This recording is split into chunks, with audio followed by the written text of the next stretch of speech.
Yuk jadi bagian dari dakwah kami. Dukung operasional dakwah dan sosial kami, raih pahala amal jariah yang terus mengalir sampai hari kiamat. Assalamualaikum warahmatullahi wabarakatuh. Alhamdulillah, tidak henti-hentinya lisan kita selalu memuji dan memuja Allah, terutama atas nikmat Islam dan iman. Karena agama yang kita anut ini membawa kita beriman kepada Sang Pencipta Allah Subhanahu wa taala, satu-satunya pemilik, pencipta, penguasa seluruh alam semesta ini. Dan bersyukurlah kita sebagai seorang muslim karena kita tidak perlu mencari Tuhan-Tuhan yang lain. Berapa banyak manusia yang akhirnya menyembah patung, akhirnya menyembah pohon, bintang-bintang, dan yang mereka istilahkan dengan dewa-dewa. Semua itu karena mereka tidak mengenal siapa Tuhannya Allah Subhanahu wa taala. Sementara kita dengan agama Islam jadi mengenal siapa pencipta alam semesta ini. Dan kalimat la ilaha illallah, la ma'buda bihaqqin illallah, tidak ada Tuhan yang berhak disembah kecuali Allah, benar-benar memberikan jawaban apapun yang kita butuhkan. Bila kita melihat ke langit sana, apapun yang terjangkau oleh mata kita dan tidak terjangkau, dilihat di bumi, di kedalaman lautan, terjangkau dan tidak terjangkau oleh mata kita, semua kembali kepada kalimat ini. Tidak ada Tuhan, tidak ada pemilik, tidak ada penguasa, tidak ada yang menghidupkan, mematikan, mengurus, semuanya itu kecuali Allah Subhanahu wa taala. Sehingga sangat simpel. Kita jadi tinggal bagaimana beriman kepada Allah, kemudian mengikuti apa yang telah Allah inginkan, diturunkan dalam bentuk syariat melalui nabi-nabinya, terutama kita nabi terakhir Nabi Muhammad SAW, dan juga kitab-kitab yang diturunkan, dan kita sekarang berpegang pada kitab terakhir Al-Quran.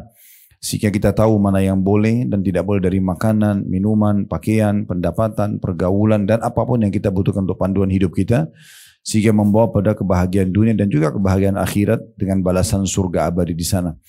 Maka ini sebuah nikmat yang tidak terhingga yang harusnya kita jaga, dan diantaranya kita duduk bersama-sama di sini untuk mempelajari salah satu dari bagian atau substansial agama Allah SWT atau agama Islam. Selanjutnya kita panjatkan salam hormat kita kepada manusia yang telah membawa kepada kita hukum halal haramnya Allah, syariat Allah Subhanahu wa taala dipikulkan di pundak beliau, sudah disampaikan semuanya, sehingga tidak ada yang kita butuhkan dari hal yang kecil sampai yang besar, kecuali semuanya bisa didapatkan dari apa yang telah dibawakan oleh manusia terbaik ini. Allah menjadikannya atau memerintahkan kita menjadikannya sebagai suri tauladan, dan juga mengucapkan salam hormat kepadanya dijadikan sebagai ibadah. Maka setelah memuji Allah, alhamdulillah atas nikmat Islam dan iman, kita juga mengucapkan salawat dan taslim kepada Nabi besar Muhammad sallallahu alaihi wa ala alihi wa sahbihi wasallam. Semoga semua kita yang hadir di sini, baik offline ataupun online, dipenuhi hajat-hajat dunia akhiratnya, diampuni dosa-dosanya dan juga diterima amal-amalnya.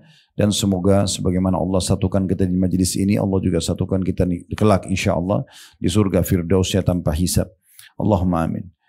Seperti biasa, bila Allah mudahkan kita melanjutkan bedah buku dosa-dosa yang sering tidak disadari kaum wanita, maksudnya muslimah, yang ditulis oleh Syekh Abdullah bin Abdurrahman Al-Jibrin. Dan kita sudah menyelesaikan pada pertemuan yang lalu poin kelima, masalah meratapi dan atau teriak atau meraung-raung yang biasa dikenal dengan niyaha, memukul-mukul wajah dan merobek baju atau pakaian ketika ada yang meninggal dunia. Ini sudah kita jelaskan panjang lebar tentang bagaimana kematian itu adalah sebuah kelaziman yang akan datang bagi setiap muslim dan muslimah bila ajalnya sudah datang. Dan bagaimana seseorang punya persiapan sebelum datang kematian tersebut dengan kembali kepada tujuan utama dia diciptakan, yaitu beribadah dan mengabdi kepada Allah Subhanahu wa taala, sebagaimana Allah sebutkan dalam surah Az-Zariyat surah nomor 51 ayat 56, "Wa ma khalaqtul jinna wal insa illa liya'budun." Aku tidak ciptakan jin dan manusia kecuali untuk mengabdi dan beribadah kepadaku. Kemudian juga tentunya kita sudah menjelaskan tentang bagaimana orang yang ditinggal. Kalau misalnya ada keluarga kita yang meninggal, apa yang harus kita lakukan? Jadi kita harusnya bisa bersabar, menerima itu sebagai ujian dari Allah Subhanahu wa taala, dan boleh saja kalau kita sedih, normal, manusiawi, misalnya meneteskan air mata, tapi tidak sampai ya niyaha atau meratapi. Ya misalnya menjambak-jambak rambut, teriak-teriak, mengucapkan kata-kata yang tidak pantas, ya apalagi menjadi doa-doa buruk buat diri sendiri. Ini semua sudah kita jelaskan panjang lebar pada pertemuan yang lalu. Dan kenapa dimasukkan oleh Syekh Jibrin dalam poin wanita di sini, walaupun sebenarnya hukumnya juga berlaku bagi laki-laki muslim, karena biasanya yang paling banyak tersentuh dengan perasaan seorang wanita. anaknya meninggal, suaminya meninggal, orang tuanya meninggal, mungkin dia terbawa dengan perasaan sehingga akhirnya tidak sadar dan terjerumus dalam niyaha atau meratapi itu.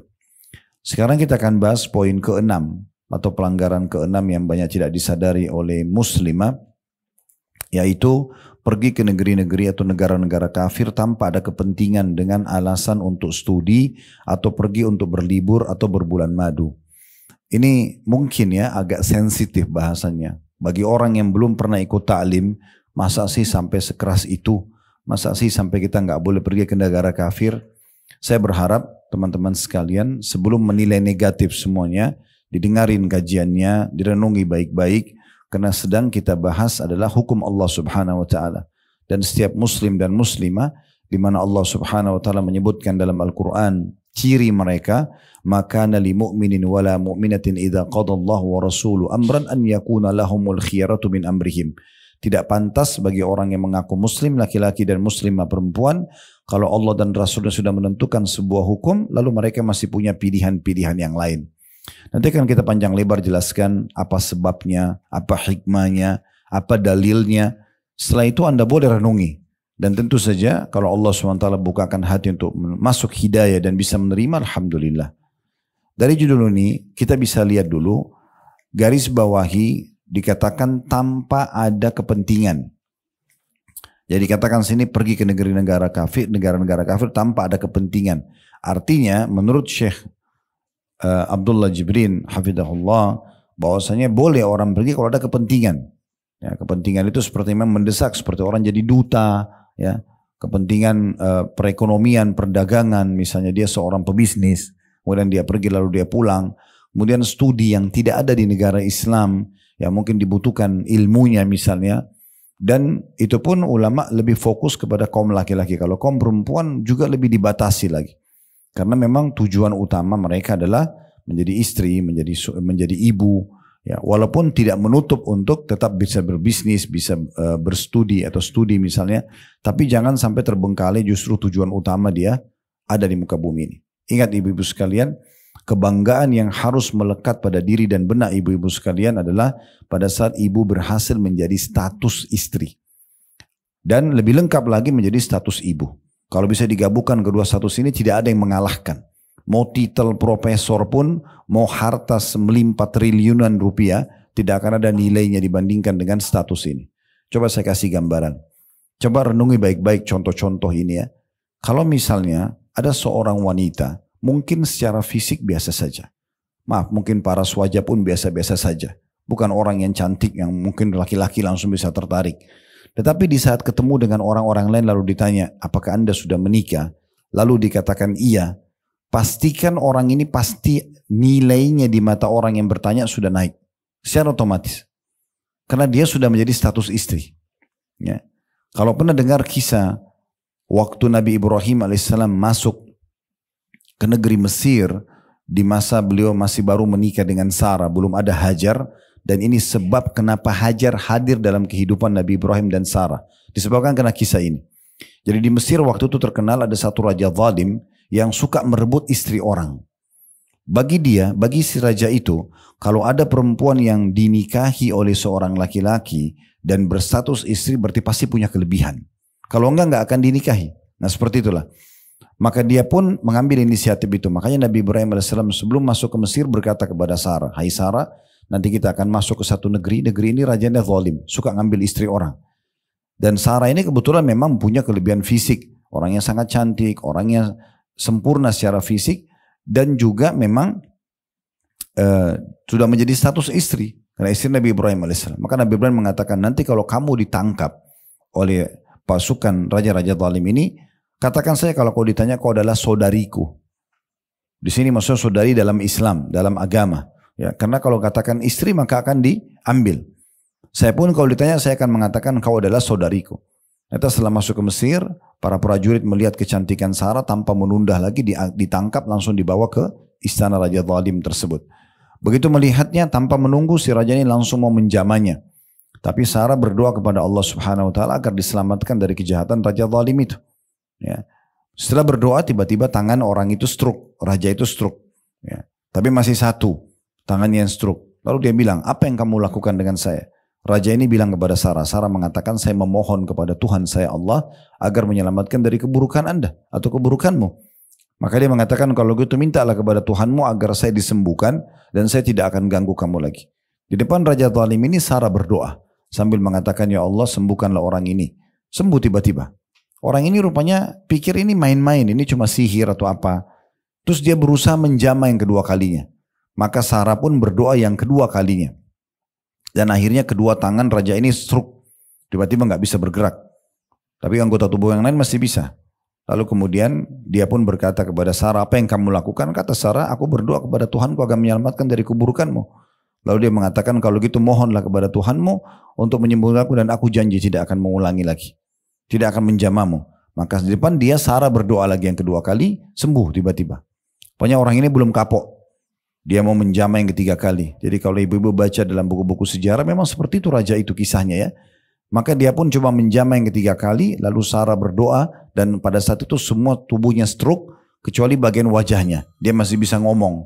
Tapi tubuhnya semua sudah nggak bisa bergerak. Maka dia pun berkata kepada Sarah, kali ini saya berjanji dan semua dayang-dayang saya, semua pengurus saya, staff apalah ya. Bahasa istilahnya. Yang jelas semua orang yang ada di istana ini akan menjadi saksi, saya tidak akan mengganggu kamu lagi. Maka Sarah pun berdoa kepada Allah disembuhkan lalu sembuh. Lalu dia segera panggil staff-staffnya atau para dayang-dayang ada di situ.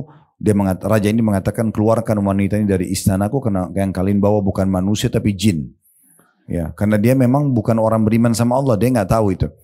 Kemudian karena dia takut jangan sampai nanti Sarah ini setelah pergi berdoa lagi sama Allah dan ternyata bisa membuat dia stroke dan dia tidak bisa minta tolong, maka dia pun menghadiahkan wanita terbaik Mesir di kerajaan dia namanya Hajar.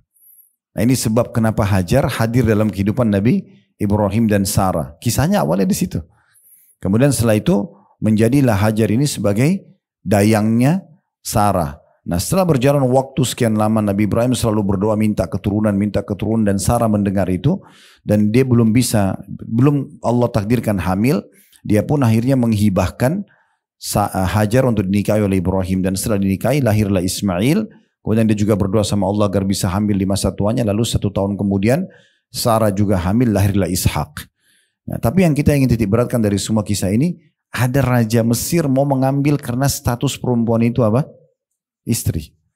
Itu gitu. Sekarang kita kasih contoh yang lain. Kalau seandainya ada seorang wanita anggaplah sangat sempurna fisiknya, warna kulitnya cantik, tinggi, segala macam lah kelebihan wanita yang biasa orang pikir itu sebuah kelebihan. Tapi begitu dia dengan segala macam karir dan kelebihannya lalu ditanya, misalnya di umur 30 tahun, 35 tahun sudah bersuami belum? Dia bilang belum. Kira-kira seperti apa pandangan orang? Tangkap secara rasional, artinya orang dengan status istri itu punya kedudukan tersendiri. Dan sebuah titel, sebuah jabatan, karena dunia akan hilang hanya karena tidak berstatus istri. Itu contohnya. Sama juga kita kasih contoh rasional kalau tadi status lebih tinggi lagi. Selain istri jadi ibu. Dan ini harus disatukan, kalau dalam Islam dianjurkan untuk disatukan. Tetap berstatus istri mengabdi kepada suaminya, berstatus ibu untuk mengurus anaknya. Ini kesempurnaan status. Yang tidak membutuhkan lagi status yang lain bagi seorang wanita. Kalau seorang wanita tadi, mungkin secara fisik biasa-biasa saja. Mirip tadi seperti tadi kasusnya. Tapi dia gendong anak. Dan orang tanya, ini anaknya bu? Iya. Itu pasti di pandangan orang positif. Karena untuk punya anak pun itu butuh kesuburan, butuh perjuangan. Harus ada sperma halal suaminya masuk ke rahimnya. Itu berarti kan tidak mudah. Karena berapa banyak orang yang sudah menikah tapi nggak dikarunia anak. Itu tidak mudah. Sebaliknya kalau ada orang mungkin sangat cantik dan segala macam, mungkin sangat tinggi karirnya, tapi ditanya kalau belum menikah, tadi sudah jatuh di mata masyarakat, apalagi kalau belum punya anak.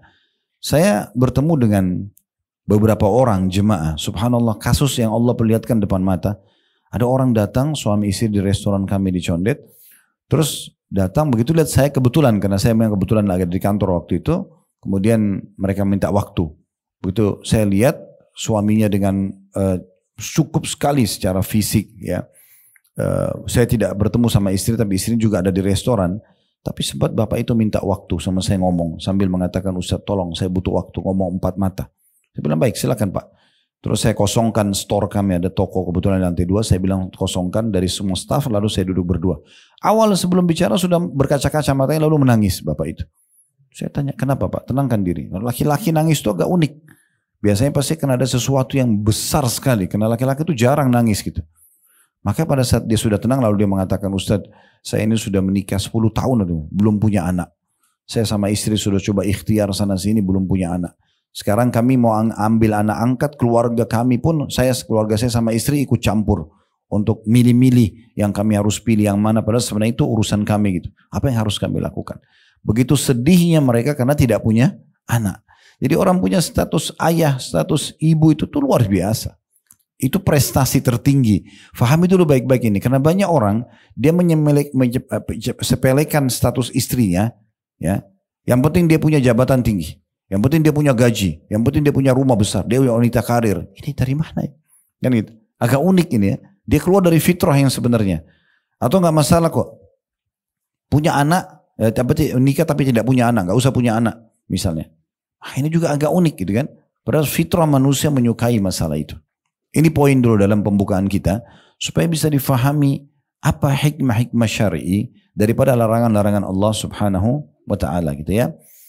Baik, selanjutnya kalau kita hubungkan dengan bahasan kita di sini, berarti ada hikmah yang sangat besar di mana Allah Subhanahu wa taala melarang orang muslim, terutama muslimah untuk pergi ke negara-negara kafir, gitu kan. Ada hikmah-hikmah. Tapi kalau ada kepentingan itu enggak ada masalah, kepentingan. Tapi kepentingan ini penting sekali untuk dilihat kepentingan yang dipandang boleh dalam syariat. Di sini dikatakan dengan alasan untuk studi. Berapa banyak muslimah pergi ke Eropa, pergi ke Amerika hanya untuk studi. Alasannya kenapa? Karena negara maju. Apa yang dia butuhkan untuk apa? Untuk menjadi istri tadi atau menjadi ibu? Atau dia menjadi wanita karir yang akhirnya lepas dari status-status yang harusnya memang yang paling mulia dalam diri dia, gitu kan? Berapa banyak ujian yang datang dalam hidupnya dari gangguan. Jangan usah pergi ke negara-negara non-muslim. Di Indonesia saja banyak sekali gangguannya. Bisa dia diganggu di kampus, bisa dia diganggu di jalan, bisa diganggu di kos-kosannya. Apalagi kalau sudah pergi ke negara kafir yang memang pergaulannya sangat bebas gitu kan. Saya memiliki satu jamaah ya, di antara ini pengalaman-pengalaman jamaah yang pergi umroh dengan kami. Suami istri tiba-tiba minta waktu bicara, datang ke kamar saya secara khusus. Biasanya kami kalau lagi umroh, selain ada taklim saya coba buka semampunya. Tidak semua juga jemaah bisa kita jawab karena memang waktunya terbatas juga selama di sana karena ada aktivitas yang lain. Tapi yang pas sempat saya berikan kesempatan untuk konsultasi. Begitu masuk ke dalam kamar, tiba-tiba suami istri ini berkaca-kaca dan nangis. Saya tanya, kenapa Bapak Ibu, ada apa? Tolong tenangkan diri baru jelaskan. Ternyata Bapak Ibu sekalian, mereka menangis karena anak mereka yang dikirim sekolah di Eropa murtad. Murtad, ya. Dikirim ke salah satu negara di Eropa murtad. Setahun atau 2 tahun berangkat, tiba-tiba telepon ibunya lalu mengatakan, saya udah bukan muslim lagi. Saya tidak percaya sama Tuhan gitu. Sudah dirayu, sudah dijelaskan, sudah didoakan, gak ada manfaatnya. Efeknya pasti besar, kan gitu. Sekarang teman-teman sekalian, kalau kita berada di satu komunitas, komunitas itu yang biasa kita lihat adalah orang rajin ke taklim, kayak ibu-ibu sini Masya Allah datang ke taklim, lihat orang pakai jilbab syar'i, lihat orang datang ke pengajian, masjid dikumandangkan azan, laki-laki pada ke masjid, itu pasti berpengaruh, berefek dengan kalau kita tinggal dekat diskotik. Semua perempuan terbuka pakaiannya, setiap malam lalang mabuk, setiap malam mereka transaksi zina, pasti akan beda. Benar gak ini? Itu pengaruhnya besar. Dan jangan bilang, oh saya tidak terpengaruh Ustaz. Gak bisa. Manusia itu makhluk yang sangat sensitif. Kita sangat sensitif. Orang bohong Bu, kalau dia duduk 2 jam nonton film India baru bilang saya tidak terpengaruh. Itu omong kosong. Di saat sedih dia sedih, di saat senang dia senang, di saat syahwat dia syahwat. Itu gak mungkin. Omong kosong kalau tidak. Sebagaimana duduk pengajian dengarin ceramah tentang kematian, tentang terus dia berbekas juga pulang tersentuh. Itu normal. Manusiawi sekali. Makanya kita dianjurkan dalam Islam, la taqrabuz zina. Jangan dekatin zina. Bukan dibahas zinanya, sebelumnya. Komunikasinya, lihat fotonya, lihat video. Jangan kesan, karena nanti akan bahaya. Kita susah sekali untuk terlepas. Sekali kita buka pintu kebaikan, ada bekasnya. Sekali kita buka pintu kemaksiatan, akan ada bekasnya. Jadi nggak mudah ya. Berapa banyak muslim termasuk dari negara kita sendiri liburan mereka pergi ke negara-negara non muslim, efeknya luar biasa. dia suami istri nikmatin kamar hotelnya, dia tidak sadar anaknya di sebelah lagi berzina, lagi narkotika. Karena hiburan negara itu begitu, kan gitu. Lagi liburan namanya, pasti akan ke sana-sana. Kalau anak-anak yang sudah bujang, sudah gadis, mau kemana arahnya? Kalau dia bawa umroh, lain lagi ceritanya. Biar jam 3 subuh anak kita lepas, gak ada masalah. Larinya ke Masjid Haram. Dibawa pembimbing. Hotelnya semua orang sana mau datang ibadah. Tapi kan sudah pernah umroh Ustaz. Umroh lagi. 100 kali pun gak ada masalah. Apa masalahnya kalau berulang-ulang umroh? Baru bulan lalu Ustaz, dah apa-apa. Umroh lagi. No, efeknya secara keimanan enak kok. Dapat pahala. 100.000 pahala sholat di Mekah itu. 1 kali sholat sendirian. Kalau sholat berjamaah, kali 25 kali lipat. 2,5 juta pahala sholat 1 kali kita sholat di Mekah itu. Itu kan luar biasa. Maksud saya di masjid di wilayah haram ya. Jadi kalau ibu sholat berjamaah di Indonesia, berjamaah 25 kali lipat ya. 1 kalau sendiri, kalau berjamaah kali 25, berarti 25 kali sholat. Di sana 2,5 juta. Berapa kali lipat itu? Mungkin kita sampai ubanan sholat untuk mengejar 2,5 juta kali sholat itu nggak bisa selesai juga.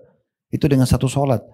Belum subuh, duhur, asar, maghrib, isya. Belum sholat duha, belum sholat malam, belum tahiyat masjid, belum sholat udhu, belum sholat tobat. Banyak sekali pahala yang bisa didapatkan. Dan efeknya luar biasa kepada kejiwaan anak-anak. Efeknya luar biasa. Kita tidak sadar mungkin sebagai orang tua. Tapi anak-anak itu punya efek. Mereka lebih cepat berbekas. Ya. Di masa-masa pubertas, dari mulai balik sampai umur 25 tahun itu biasanya masa-masa mereka mulai pubertas, mau tahu, mau coba, mau segala macam. Ini biasa ada begitu. Maka ini kalau kita alihkan pada hal yang positif itu akan sangat luar biasa efeknya. Biarkan mereka terbiasa berdoa, ajarkan mereka menangis dalam berdoa, membaca Al-Quran, konsultasi dengan ustadz dan segala macam. Itu jauh lebih baik ya. Dibandingkan kita harus mengatakan, oh nggak apa-apa, saya bawa anak-anak saya untuk mengenal negara-negara tersebut.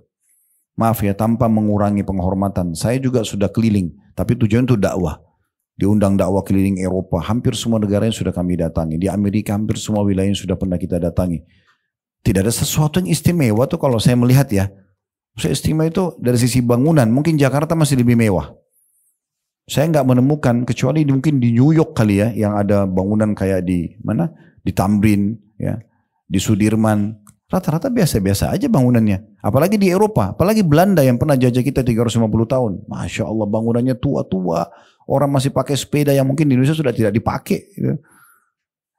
Tapi itu hak mereka. Cuma saya heran orang-orang muslim yang masih memaksakan diri untuk datang melihat itu. Untuk apa? Lihat aja di YouTube. Kan bisa. Asyik untuk apa gitu loh. Tidak ada sesuatu yang mendesak. Hanya gengsi kadang-kadang. Tapi Ustaz, saya kan mau lihat salju. Masih banyak negara Islam yang ada saljunya. Ya, kan? Ada Turki, ada Maroko, banyak. Itu turun salju, pemandangannya tidak kalah indahnya. Saya juga pernah ke sana gitu. Sampai akhirnya setelah saya buat umroh plus Turki, saya selalu bahasakan ke jamaah. Orang yang mau merasakan Eropa tapi arah Islam, inilah Turki ada. Ada wilayah itu, ada wilayah Eropa dan ada wilayah Asianya. Tapi kita punya sejarah Islam. Ya, kita dengarkan azan, kita bisa sedekah di masjid-masjid atau rumah anak yatim, banyak yang kita bisa lakukan gitu ya. Dibandingkan kita pergi ke negara-negara non-muslim ya. Ini secara rasional ya, tentu keputusan di tangan Anda. Sama juga dengan di sini dikatakan selain studi, pergi untuk berlibur atau berbulan madu. Kenapa enggak bulan madunya di Mekah atau di Madinah? Nikmat sekali bisa ibadah, sekaligus memang menikmati bulan madu. Itu malah bagus, memulai dengan hal yang baik. Dari mana kita tahu? Allahu a'lam. Mungkin sperma yang ditumpangkan di situ lebih banyak berkahnya. Karena kita lagi ibadah, kita lagi minum air zam-zam. Mungkin ibu yang hamil malah lebih banyak berkahnya. Kan bisa saja dibandingkan kita sedang maksiat di mana gitu kan? Kita tidak pernah tahu. Apa ibu sudah tahu kalau kita sedang berada di tempat yang ada maksiatnya? Mayoritas sekitar kita semua buat dosa. Bisa saja kalau mereka kena, kita juga kena hukumannya. Bisa kena tampiasannya karena perbuatan mereka. Untuk apa? Hanya untuk gengsi misalnya. Saya bicara dengan beberapa orang kita yang tinggal di negara non-muslim. Subhanallah, hampir mayoritasnya mengeluh, Ustaz, kami kerja di sini Ustaz, bagaimana hukumnya? Bersihin patungnya orang, mandikan anjing, kerja di restoran, masak babi. Kira-kira apa yang Ustaz mau jawab? Boleh? Nggak mungkin. Haram ya haram dalam Islam. Cuma kenapa ke sana? Hanya karena alasan gengsi dan segala macam. Ini sayang banget ya. Sayang sekali. Saya sering ulangin kisah ini karena memang saya dengar sendiri waktu itu ya. Di taklim, waktu itu di Sydney, ada satu bapak. Di taklim kami di rumah, cukup banyak yang datang, Masya Allah ramai, karena disebarin waktu itu beritanya. Dia tanya gini, Ustadz, apa hukumnya sholat sementara di baju saya ada kotoran manusia? Gitu ya. Terus saya sebelum jawab, saya bilang, maaf Pak, saya mau tanya dulu, kenapa Bapak bertanya ini? Dia bilang, karena saya kerja khusus untuk bersihin mobil yang nyedot kotoran manusia itu. Dia Muslim. Jadi pada saat saya bersihkan masuk waktu sholat, bisa nggak saya sholat dalam kondisi baju saya kena kotoran itu? Apa yang saya bilang Bapak Ibu sekalian? Ini Allah jadi saksi, saya mengatakan, Pak, maaf Pak, sebelum saya jawab, Bapak pulang aja ke Indonesia Pak. Ngapain kerja di sini? Hanya mau dibilang tren kerja di Australia, bersihin kotoran orang non-Muslim. Tidak usah kita jawab masalah hukum, itu aja sudah. Kenapa nggak jual tempe aja, nasi uduk di Indonesia mulia, jual baju kaos, ambil di Tanah Abang murah, bisa jual di mana-mana. Orang subhanallah jual gorengan hidup gitu kan. Bapak pulang ke Indonesia Pak. Itu dulu, saya ajak Bapak pulang, negeri kita lebih mulia, lebih nyaman, lebih enak gitu ya. Dan kalau Bapak mau tanya masalah hukum, jelas tidak boleh. Tidak usah bicara kotoran penuh di badan, setetes kencing saja, sedikit tinja tidak akan sah sholatnya.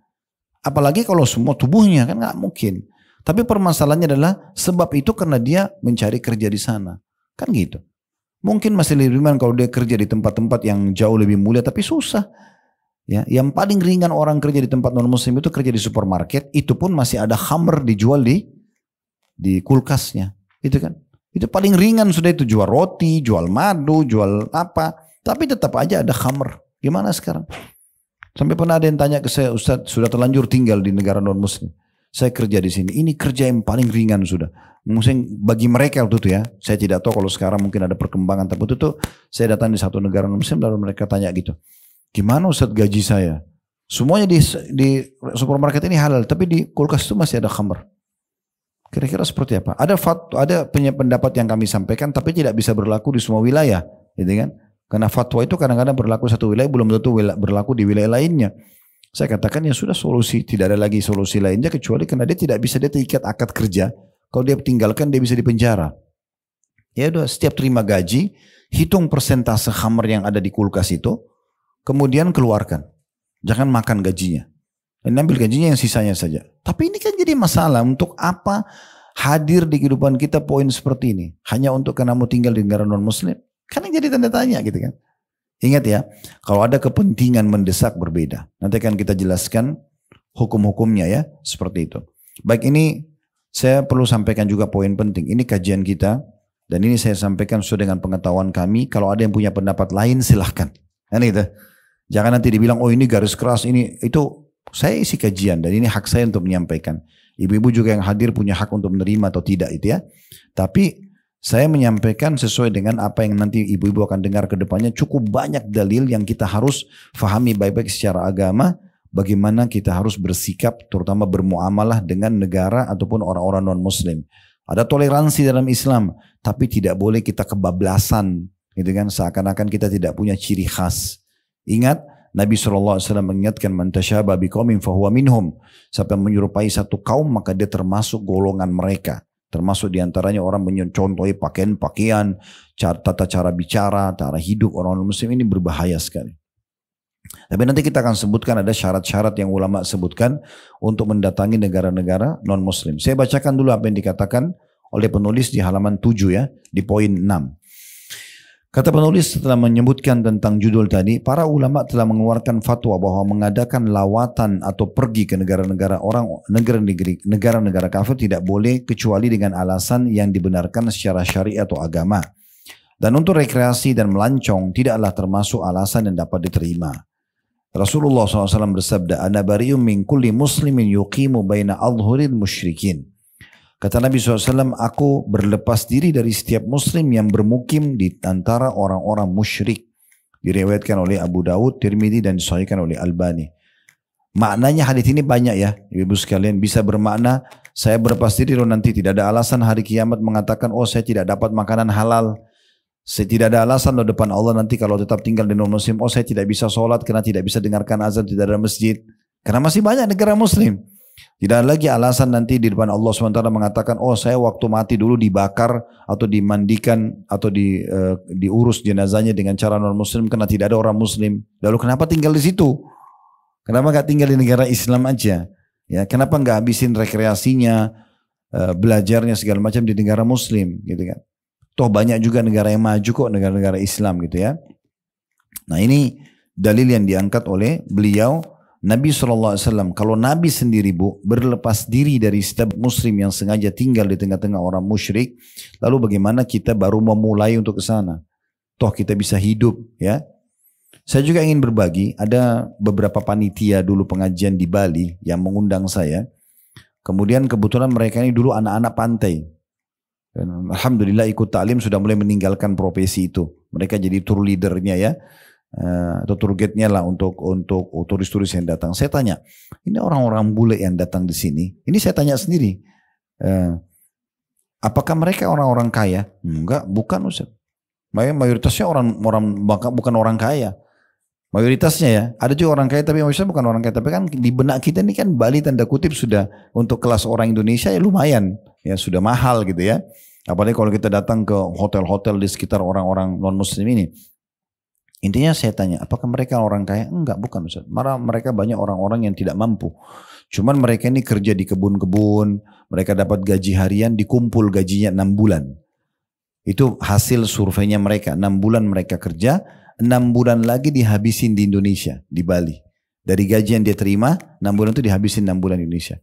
Pernah nggak antum tanya, kenapa mereka pilih Indonesia? Oh iya, karena cuacanya enak, makanannya murah, hidupnya murah. Mereka datang ke negara kita karena negara kita cuacanya enak, makanannya murah. Kenapa kita yang pergi ke negara mereka nih? Ini jawabannya mereka itu. Mereka habisin waktu banyak di tempat kita. Gitu. Kita sepanjang tahun bisa pakai baju tebal, baju tipis. Di sebagian negara nggak bisa. Dinginnya dingin banget, panasnya panas gitu kan. Contohnya. Tentu ini sekali lagi bukan melarang ya, tapi kita sedang menjelaskan tentang hal-hal yang rasional. Survei lapangan pun ya ada beberapa tadi hasil yang kita temukan di lapangan dan juga dalil-dalil syar'i. Baik, sekarang kita coba kembangkan ibu-ibu sekalian, bisa dibuka firman Allah Subhanahu wa taala dalam surah An-Nisa surah nomor 4 ayat 97 sampai 98. Surah nomor 4 ayat 97 sampai 98. Saya bacakan dulu ya. Innal ladzina tawaffahumul malaikatu zalimi anfusihim qalu fima kuntum qalu kunna mustad'afina fil ard qalu alam takun ardullahi wasi'atun fatuhajiru fiha alam takun ardullahi wasi'atan fatuhajiru fiha faulaika ma'wahum jahannam wa sa'at masira إلا المستضعفين من الرجال والنساء والولدان لا يستطيعون حيلة ولا يهتدون سبيلا فأولئك عسى الله أن يعفو عنهم وكان الله عفوا غفورا. Terjemahannya bisa ibu lihat di An-Nisa 97 dan 98. Sesungguhnya orang-orang yang diwafatkan oleh malaikat pada saat meninggal dunia dalam keadaan menganiaya diri mereka sendiri. Kenapa Allah bilang menyebutkan menganiaya diri mereka? Ini yang meninggal orang-orang muslim ya. Yang sedang dibahas oleh ayat ini adalah orang-orang muslim. Namun dianggap pada saat mereka meninggal mereka menganiaya diri mereka sendiri. Apa ceritanya? Maka para malaikat bertanya kepada mereka, dalam keadaan bagaimana kamu ini? Bagaimana menurut kamu sekarang yang pada saat kamu mati ini? Mereka bilang, adalah kami orang-orang yang tertindas di negeri Mekah. Di negeri, maksudnya di negeri non-muslim, waktu itu Mekah. Ya, karena mereka tinggal di Mekah. Waktu itu kan hukumnya wajib untuk hijrah. Tinggalkan Mekah menuju ke Madinah. Nggak boleh tinggal lagi di Mekah. Di masa turunnya kewajiban hijrah, maka tidak boleh tinggal di Mekah di masa itu. Karena mereka tidak bisa ibadah, mereka terganggu. Maka pada saat mereka meninggal, malaikat akan bertanya, ya. Dikatakan kepada mereka, ya, bukankah bumi Allah itu luas sehingga kamu dapat berhijrah di bumi itu? Kamu nggak bisa ibadah di situ, nggak bisa dapat makanan halal, susah karena kamu minoritas. Kenapa kamu nggak pindah? Bumi Allah luas. Ini firman Allah 1400 tahun yang lalu ya. Orang-orang itu kata Allah ini, bukan kata saya, tempatnya neraka jahanam. Dan jahanam itu seburuk-buruk tempat kembali. kecuali ada orang dikecualikan, masih boleh mereka tinggal di sana. Mereka yang tertindas, ya, baik laki-laki ataupun perempuan atau anak-anak yang tidak mampu berdaya upaya dan tidak mengetahui jalan untuk hijrah, yang betul-betul tidak bisa keluar, tidak punya biaya, tidak punya kemampuan, ya sudah, gitu kan? Itu dikecualikan. Tapi orang yang masih mampu untuk tinggalkan negara-negara non-muslim itu, tinggal ke negara Islam, maka itu harus mereka lakukan. Dikatakan mereka itu orang-orang yang memang tidak mampu dari laki-laki karena sudah sangat tua atau miskin, gak bisa keluar, atau perempuan-perempuan memang tidak bisa, atau anak-anak kecil, maka mudah-mudahan dikatakan oleh Allah sini Allah memaafkannya. Dan adalah Allah Maha Pemaaf lagi Maha Pengampun. Di sini kata ulama tafsir, dalam ayat ini Allah tidaklah memberikan udzur untuk tinggal di negara kafir kecuali orang-orang yang lemah dan tidak mampu untuk berhijrah, dan juga orang-orang yang ingin menegakkan agama di negeri tersebut dengan cara berdakwah di jalan Allah dan menyebarkan Islam. Lantas jika ada yang malah mau jalan-jalan ke negara-negara itu dari negara muslim, maka suatu tindakan keliru dan juga terlarang secara syar'i. Nah ini kata beliau ya. Jadi para ulama tafsir. Lalu dirincikan oleh Syekh Muhammad Al-Utsaimin rahimahullah. Beliau mengatakan tidak boleh seorang bersafar ke negeri kafir kecuali dengan 3 syarat. Nah, ini dikasih syarat oleh Syekh Utsaimin. Yang pertama, memiliki ilmu untuk membentengi diri dari syubhat atau pemikiran rancu. Jadi harus punya ilmu yang cukup untuk itu. Seperti seorang dai, dia mau berdakwah, atau seorang pengusaha muslim yang dia mau transaksi di sana dan dia tahu mana halal mana haram, sehingga dia hati-hati sekali dalam membeli produk, dalam menulis akad bisnis misalnya sama orang non muslim ya. Yang kedua, memiliki agama yang baik untuk membentengi diri dari godaan syahwat, karena pasti godaan syahwat sangat terbuka di negara-negara non muslim, dengan pakaian mereka, dengan pola hidup mereka, dengan pola fikir mereka. Mereka sangat biasa untuk bercumbuan di jalanan, untuk bahkan melakukan hubungan biologis, khamr di mana-mana gitu kan. Tempat-tempat hiburan sudah jadi tempat keseharian. Maksudnya di sini hiburan bagi mereka ini yang haram, diskotik lah, segala macam yang sejenis dengan itu ya. Kemudian yang ketiga, syaratnya butuh untuk safar ke negara kafir, seperti untuk berobat, dibolehkan kata beliau, atau untuk melanjutkan studi yang tidak didapatkan di negeri Islam ya. Atau bisa pula karena alasan berdagang, bisnis, ia pergi ke negeri kafir dan nantinya kembali. Intinya kalau ada hajat atau sesuatu yang urgent, maka dibolehkan ya. Oleh karena itu kata Syekh Utsaimin, ini pendapat beliau ya, aku memandang kata beliau bahwa siapa yang bersafar ke negeri kafir cuma untuk jalan-jalan atau wisata, maka itu bisa mendatangkan dosa. Kata beliau, segala yang ia keluarkan untuk safar adalah bisa mendatangkan dosa dan termasuk membuang-buang harta yang akan dihisap oleh Allah nanti pada hari kiamat. Ini pendapat beliau ya. Begitu juga dengan masalah studi. Kalau saudara sudah sempat disinggung ya, tapi kalau studi secara umum, ya, pernah juga ditanyakan kepada Syekh Jibrin, penulis buku kita ini, ya, dalam majelis beliau pernah ditanya begini, aku ingin menyelesaikan studiku di salah satu negeri di Eropa, tidak ada cara lain selain aku bepergian ke sana sendirian dan tanpa ditemani mahram, karena ini yang bertanya wanita. Aku sendiri tahu bahwa nantinya aku akan tinggal di asrama yang khusus wanita, sehingga tidak mungkin ada ikhtilat atau campur baur dengan kaum pria. Apa hukum hal ini? Kata Syekh Jibrin rahimahullah, ini penulis buku kita, nasihat kami yang pertama, nasihat kami berarti beliau tidak paksa. Begitulah memang dalam majelis ya, makanya saya bilang tadi ini jangan dianggap sebuah paksaan, tapi kita sedang menjelaskan masalah hukum. Seorang muslim harus tahu dan menyadari dia akan ada hisab hari kiamat. Apapun yang bisa membawa pada hisab walaupun sederhana hari kiamat, dia harus hindari. Maksudnya akan memberatkan dia. Bagaimana dia memberatkan timbangan amal solehnya dan dia tidak memberatkan timbangan dosanya. Maka Syekh menjawab, nasihat kami yang pertama adalah hendaknya dia tidak bersafar ke negeri kafir seperti Eropa, karena hal itu dapat membahayakan agamanya. Otomatis ya, di Indonesia saja negara mayoritas muslim masih bisa terganggu agamanya, apalagi di negara non muslim, itu secara rasional. Nasihat kami yang kedua kata beliau, seharusnya diketahui bahwa sebaik-baik tempat wanita adalah di rumah. Tugas wanita adalah mengabdi pada suami dan berkewajiban mengurus anak-anaknya. Itu inti daripada wanita ada di muka bumi ini. Bagaimana dia mengabdi sebagai istri dan juga sebagai ibu anak-anaknya. Itu paling penting. Yang lainnya cuma tambahan. Kalau ada orang mendahulukan yang lain dari yang kedua ini berarti sudah keliru, keluar dari fitrah Islamnya. Islam memerintahkan itu. Nasihat yang ketiga kata beliau, untuk perempuan yang bertanya mau studi ke Eropa tadi, ini pertanyaan seseorang tentang dia mau studi ya. Ketahuilah bahwa seorang wanita dilarang bersafar tanpa mahram kecuali jika dalam keadaan darurat. Darurat itu seperti misalnya ibu terjadi peperangan, ibu kalau tidak selamatin diri malah jadi masalah gitu kan. Atau misalnya ibu memang harus safar umroh dan haji yang pertama kali misalnya, dan kalau tidak maka tidak bisa mengerjakannya, itu pendapat ada yang mengatakan boleh. Intinya sebenarnya atau memang harus berobat dan tidak ada tempat kecuali di sana dan tidak bisa sembuh kecuali dengan cara itu. Ini udur-udur yang mungkin masih dibuka itu ya. Maka kata beliau, nasihat kami yang ketiga adalah ketahuilah bahwa seorang wanita dilarang bersafar tanpa mahram kecuali jika dalam keadaan darurat. Atau ia bersafar tersebut dengan diantarkan oleh mahramnya ke pesawat, lalu diwakilkan kepada kerabat atau kepada saudaranya yang dapat memegang amanat atau dipercaya, sehingga ia bisa mengantarkan pada orang yang benar-benar amanah nantinya di sana tempat ia belajar.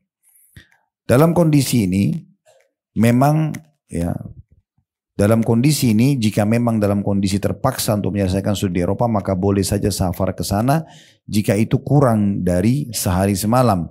Namun hendaknya ketika safar ia ditemani oleh orang yang benar-benar amanah di pesawat dan sudah dipastikan tidak memberikan bahaya. Juga di negeri ia belajar dipastikan pula wanita tersebut terlepas dari tindak bahaya dan kerusakan. Namun ini teman-teman sekalian mungkin bisa ibu, saya sudah pernah bilang itu ya. Coba ketik di YouTube tentang eksperimen hijab ya. Eksperimen hijab di Amerika, di Eropa pernah banyak anak-anak muslim di sana mengadakan eksperimen hijab. Dan itu ternyata ya luar biasa ya, bagaimana gambaran tentang tinggal di negara non muslim pada saat dia berhijab dengan tidak berhijab wanitanya ya. Tentu banyak eksperimen, ada wanita non muslim yang sedang lewat lalu ditawarkan pakai hijab, lalu ditanyakan bagaimana pendapatnya. Mereka rata-rata semua positif, mengatakan oh saya seperti berada di satu tameng yang sangat kuat, benteng. Saya kok merasa lebih nyaman ya, saya kok lebih inilah, lebih itulah gitu ya alasannya. Tapi ada satu wanita, temannya pakai kamera, saya sempat lihat cuplikan karena penasaran mau tahu apa gitu ya. Karena ini berhubungan dengan masalah eksperimen hijab. Dia jalan tanpa hijab di satu jalan di Amerika itu, di satu jalan mungkin jaraknya 1 kilometer jalan kaki tanpa hijab. Sepanjang jalan itu tidak kurang dari 5 atau 6 laki-laki yang mengganggunya, yang ngajak kencan, yang ganggu dia, yang segala macam lah. Orang yang sama cuma pakai hijab di jalan yang sama di jam yang berbeda, jalan itu ternyata sepanjang jalan tidak ada satupun yang mengganggunya karena hijabnya, gitu kan? Tidak ada yang mengganggunya. Jadi memang masalah-masalah seperti ini juga perlu jadi bahan perhatian secara khusus ya. Artinya kalau kita bisa lebih aman di negara muslim yang kita bisa pakai hijab sebebasnya dan segala macam, itu sangat bagus. Ada satu jemaah cerita sama saya, beliau orang mampu. Seringkali kalau liburan, kalau musim dingin ke Eropa gitu ya. Dia bilang saya datang di beberapa negara Eropa, saya sewa mobil sendiri dan itu ada rasisnya. Jadi pada saat kami datang ke parkiran pun orang-orang sana yang rasis itu betul-betul sangat membenci Islam, membenci hijab. Kami sengaja diganggu. Saya tinggal, walaupun kita orang asing punya paspor, kita bisa lihat kita punya pembelaan secara hukum karena masuk dengan visa resmi. Dapatnya mereka tidak peduli. Gitu kan? Itu contoh-contoh dan itu banyak pengakuan yang seperti ini. Tentu di sini kita bicara teman-teman sekalian, bedakan antara hukum teman-teman kita yang sudah tinggal di sana, lahir di sana, itu beda. Kita tidak bicara masalah itu ya. Mereka di saat hukumnya, mereka bisa tinggal di sana, mereka bisa ibadah, mereka tidak terganggu ya. Mereka bisa mendakwakan Islam, itu perjuangan mereka. Itu ulama mengatakan itu perjuangan mereka. Kita sedang membahas adalah dari negara muslim menuju ke negara non muslim. Mereka baru mau mulai mencari rezeki di sana, mereka baru mau pindah, ya hanya kena gengsi atau ajakan temannya. Nah ini yang sedang disinggung. Tapi kalau orang sudah terlanjur lahir di sana, warga negara sana, dan mereka, saya ketemu dengan beberapa teman-teman kita di Amerika, di Australia waktu itu, mereka sudah warga negara sana, mereka bisa memakmurkan masjid, mereka bisa beli masjid, itu lain. Itu memang malah perjuangan mereka di sana ya. Tapi kalau ada di antara mereka yang tinggal, tapi mereka tidak bisa ibadah, malah diganggu, maka jangan tinggal di situ. Karena khawatir nanti tadi kena firman Allah SWT itu. Mereka pada saat meninggal, mereka akan tanya, kenapa kalian tidak bisa beribadah? Mereka bilang kami termasuk orang yang tertindas. Maka mereka akan mengatakan, bukankah bumi Allah luas? Kalian bisa hijrah? Mereka tidak akan bisa jawab, gitu kan? Tidak akan pernah bisa menjawab masalah itu. Nah, ini bahasanya berbeda tentunya. Ada juga bahasan tentang masalah ulama berhubungan dengan masalah adanya efek-efek ya terhadap pergaulan, ya, terhadap pola. Umumnya gini, anggap kita rekreasi aja deh. Kalau kita atau ibu dan bapak sekalian, ya, kita pergi ke satu negara, ini liburan, kemarin kan Desember baru habis liburan. Saya yakin begitu kita pulang kita akan bawa banyak cerita. Ya, kita akan bawa banyak cerita dan pengalaman gitu ya. Kalau kita misalnya pulang umroh, apa yang kita ceritakan? Oh tawafnya, oh sa'inya, oh doanya, oh apalah city tournya misalnya, seterusnya lah. Musim wahyu ini itu. Tapi kalau kita ke negara non muslim yang kita cerita pasti juga akan sama. Ya, hal yang berbeda tapi begitu dia ceritakan tentang pengalaman dia. Berapa banyak saya pernah duduk bersama dengan anak-anak muda di Jakarta ini. Mereka lagi cerita tentang perjalanan mereka kalau lagi pergi sama orang tuanya ke Eropa. Karena mereka pikir waktu itu saya masih mahasiswa kebetulan. Saya belum terjun di dakwah. Ada sepupu-sepupu saya kebetulan tinggal di Jakarta. Mereka pada ngumpul. Saya diajak waktu itu. Saya duduk, lalu saya cuma dengar mereka ngobrol. Saya masih ingat berbekas mereka ngobrol itu. Bagaimana kalau mereka sedang rekreasi liburan sama orang tuanya ke Eropa. Mereka sebutin satu nama restoran di Itali. Itu di pizzanya ditaruh narkotika. Ada yang begini dan begitu. Ada macam-macam lah. Ada minuman yang dipelintir, yang dikemas seakan-akan bukan beralkohol tapi beralkohol. Ada macam-macam yang mereka lakukan gitu ya. Bagaimana mereka melakukan perzinahan dengan cara orang tuanya tidak tahu. Wah, BC segala macam mereka ceritakan. Tapi itu saya waktu itu sempat berpikir kok sampai seperti itu ya. Walaupun tanpa membandingkan dengan orang, sangat bersyukur alhamdulillah karena Allah memberikan kesempatan kami menghabiskan waktu dari SMA sampai kuliah itu di Madinah. Karena betul-betul tidak ada kegiatan kecuali dari kampus ke Masjid Nabawi atau di asrama kami berolahraga dan seterusnya. Tapi bagaimana kehidupan orang Allahu alam ya di tempat-tempat yang terbuka. Negara-negara muslim pun luar biasa. Ya itu atau negara muslim pun masih banyak yang melakukan penyimpangan-penyimpangan. Jadi masih banyak yang bisa membawa kita kepada masalah-masalah gitu ya. Juga kemudian ada juga kemarin waktu kami pergi ke salah satu negara Eropa, ada satu muslim. Saya dengar beliau sekarang sudah pulang ke Indonesia, Masya Allah. Yang jelas beliau cerita, dia bilang sebab saya pertama kali kembali ke agama ini setelah sekian puluh tahun lalai dalam masalah agama, itu kan ada temannya dia, orang muslim juga orang Indonesia, tinggal di satu wilayah, nikah sama orang sana, begitu meninggal kami dapat info, kami ke sana. Nah, waktu itu saya masih jarang sholat Ustaz, kehidupan saya juga masih jauh dari agama. Begitu saya datang ke sana, saya ternyata teman saya ini sedang diproses jenazahnya dengan cara Nasrani di gereja. Lalu kemudian saya bertanya-tanya, loh ini kan muslim kok bisa gitu. Waktu itu kemudian saya tiba-tiba kayak ada dalam jiwa saya bergejolak, bagaimana kalau kamu yang meninggal seperti ini. Semenjak itu saya ketakutan, kemudian dia pun bilang saya kembali ke kota yang saya ada, kemudian saya coba mulai mendalami Islam dan mulai semenjak itu mulai lebih dalam lah, lebih banyak mengenal Islam sampai waktu itu kami datang pengajian di sana. Ada juga yang menikah dengan orang non muslim, dia kurang agamanya. Pasangannya juga otomatis lebih kurang karena dia tidak bisa pandu. Ya, kebetulan tuh waktu itu laki-laki kebetulan menikah sama satu orang Jepang di Bali, kemudian pergi ikut ke Jepang, tinggal di sana. Yang perempuan ini masuk Islam, jadi mu'allaf, ya masuk Islam di tangan dia, tapi karena dia tidak bisa pandu, akhirnya ya pada saat dia meninggal diinformasikan di keluarganya dan dikirimkan fotonya dari Jepang, itu sudah dibakar jenazahnya. Jadi debu dipakai cara orang sana. Karena tidak ada yang tahu bagaimana caranya. Dan tidak ada juga yang peduli dengan apakah dia orang muslim atau tidak. Dan seterusnya sekian banyak kisah-kisah yang berhubungan dengan ini. Jadi harusnya kita lebih hati-hati. Ya harusnya lebih hati-hati. Sekali lagi saya bahasakan. Kalau teman-teman kita yang sudah lahir di sana. Mereka memang sudah lama di sana. Mereka punya perjuangan menyebarkan Islam. Mereka bisa beli masjid. Mereka banyak ya teman-teman kita begitu tuh. Haknya mereka itu sangat baik. Apalagi kalau mereka tidak tertindas ya. Tapi bagi kita yang sudah berada di negara muslim, kemudian sengaja mau pergi ke sana, ini harus punya banyak pertimbangan dan coba direnungi baik-baik, diistikharahkan, dipikirkan masalah hukum-hukum syar'inya supaya jangan sampai kita terjerumus pada hal-hal yang tidak diharapkan. Allahu a'lam. Dan mudah-mudahan apa yang kita bahas hari ini bisa difahami baik-baik ya. Baik, tidak ada maksud untuk menyinggung siapapun dan mudah-mudahan bisa dicerna dengan baik ya insyaallah. Dan kita berhati-hati dalam memahami sebuah hukum syar'i jauh lebih tepat dibandingkan kita bermudah-mudah sehingga akhirnya nanti akan ada hisabnya hari kiamat. Kalau benar dari Allah silakan diambil dan diamalkan. Kalau salah dari saya mohon dimaafkan dan saya beristighfar kepada Allah. Subhanakallahumma bihamdika asyhadu an la ilaha illa anta astaghfiruka wa atubu ilaik. Wassalamualaikum warahmatullahi wabarakatuh.